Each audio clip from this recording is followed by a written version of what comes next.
नमस्कार, मैं दौलत शर्मा और आप देखना शुरू कर चुके हैं SPN9 न्यूज। दिल्ली के लेफ्टिनेंट गवर्नर वीके सक्सेना ने शनिवार को कहा कि अगर शहर की सरकार ने पिछले 9 साल काम किया होता तो राष्ट्रीय राजधानी दिल्ली में आयोजित होने वाले G20 शिखर सम्मेलन की तैयारियों के लिए इस समय इतने प्रयास नहीं करने पड़ते। सक्सेना ने न्यूज एजेंसी को इंटरव्यू में कहा कि मुख्यमंत्री अरविंद केजरीवाल ने G20 तैयारियों की केवल एक बैठक में हिस्सा लिया और आम आदमी पार्टी सरकार का कोई अन्य मंत्री किसी बैठक में शामिल नहीं हुआ।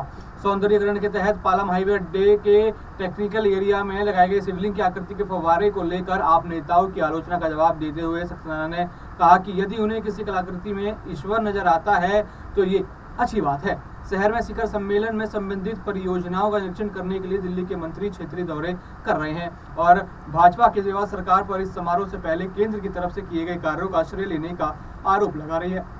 इसे लेकर दोनों पक्षों के बीच वाक्य युद्ध छिड़ गया है। G20 सम्मेलन की तैयारियों में दिल्ली सरकार की भूमिका के बारे में पूछे जाने पर वीके सक्सेना ने कहा, पिछले 2 महीने में किए गए कार्यों से यह साबित होता है कि यदि उन्होंने 9 साल पूरी ईमानदारी से काम किया होता तो अपेक्षाकृत काम प्रयासों की आवश्यकता नहीं होती। उपराज्यपाल ने सवाल का जवाब दिया, G20 की तैयारी संबंधी बैठक में दिल्ली सरकार के मंत्री नजर क्यों नहीं आए और उन्होंने इन बैठक के लिए आमंत्रित किया गया था। सक्सेना ने कहा, अरविंद केजरीवाल G20 की एक बैठक में शामिल हुए लेकिन इसके बाद कोई नहीं आया। मुझे लगता है कि हमें मिलकर काम करना चाहिए लेकिन मुझे कोई शिकायत नहीं है। तो लगातार जब से G20 ये हुआ है कि दिल्ली में होगा तभी से यहाँ पर अरविंद केजरीवाल की सरकार और LG भिड़ते हुए नजर आ रहे हैं, क्योंकि पूरी जिम्मेदारी जो G20 समिट की है वो दिल्ली में है और कई प्रतिनिधि यहाँ पर आने हैं, जिसकी तैयारी में लगातार केंद्र सरकार हो चाहे अन्य विभाग हो वो लगातार जुटे हुए हैं। लेकिन इस बीच वाक्य युद्ध जो है LG और केजरीवाल के बीच फिर देखा जा रहा है और यही वाक्य युद्ध कभी अध्यादेश को लेकर देखा जाता है, कभी पावर शेयरिंग को लेकर देखा जाता है, लेकिन अब G20 जहां पर